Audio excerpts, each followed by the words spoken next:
இயேசுவின் நாமத்தினாலே இந்த மதிய வேளையிலே உங்களை அன்போடு விட வாழ்த்துகிறேன். குயவனே என்ற நிகழ்வின் அடிப்படையிலே ஜெபத்தின் மேன்மையை குறித்து நாம் தியானித்துக் கொண்டிருக்கிறோம். இன்றைக்கும் 1 சாமுவேலின் புஸ்தகம் 10ஆம் அதிகாரம் 18 முதல் 24 வசனங்கள் வரைக்கும் நாம் வாசிக்கின்ற பொழுது, கர்த்தரிடத்தில் விசாரிக்க வேண்டும் என்று வசனம் ஆழமாக கற்றுக் கொடுக்கிறது. கர்த்தரிடத்தில் விசாரிக்க வேண்டும்.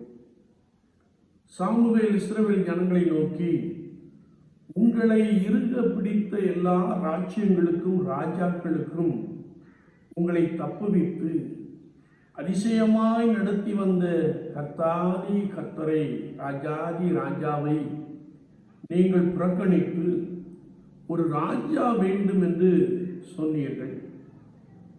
இஸ்ரவேலின் கோத்திரத்தை அழைத்து சீட்டு போட்டபோது பென்யமீன் கோத்திரத்திலே சவுலின் மேல் சீட்டு விழுந்தது. சவுலை தேடி பார்த்தார்கள், அவன் அகப்படவில்லை. எனவே கர்த்தரிடத்தில் விசாரித்தார்கள். அப்படி கர்த்தரிடத்தில் விசாரித்த போது, இதோ அவன் தளவாடங்கள் இருக்கிற இடத்தில் ஒளித்துக் கொண்டிருக்கிறான் என்று கர்த்தர் சொன்னார். அவனை அழைத்து வந்தார்கள். அவன் மற்றெல்லா ஜனங்களை பார்க்கிலும் மிகவும் உயர்ந்தவனாயிருந்தான். மற்றெல்லா ஜனங்களும் அவன் தோளுக்கு கீழாக இருந்தார்கள் என்று வசனம் நமக்கு கற்றுக் கொடுக்கிறது. விசுவாச வாழ்க்கையிலே நாம் கர்த்தரிடத்திலே கேட்க வேண்டும், கர்த்தரிடத்திலே விசாரிக்க வேண்டும் என்பதை குறித்து வசனம் நமக்கு ஆழமாக கற்றுக் கொடுக்கிறது. தங்களை அதிசயமாய் நடத்தி வந்த கர்த்தரை புறக்கணித்து தங்கள் சுய விருப்பத்தின்படி ராஜா வேண்டும் என்று சொன்னார்கள். கர்த்தரை தேடவில்லை, கர்த்தரிடத்தில் விசாரிக்கவில்லை.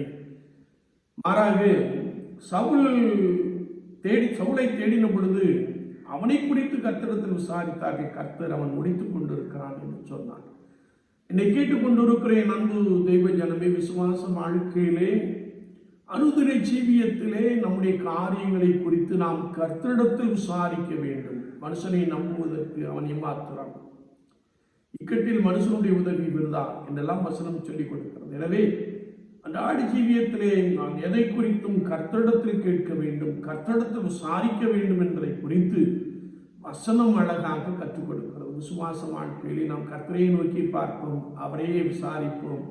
அவர் உங்களுக்கு மறு உத்தரவு கொடுப்பார். அவர் உங்களை அதிசயமாய் நடத்தி வருவார். ஆண்டவர் தாமே இந்த வார்த்தைகளை கொண்டு உங்களை பலமாய் நடத்துவாராக. ஆமென், ஆமென்.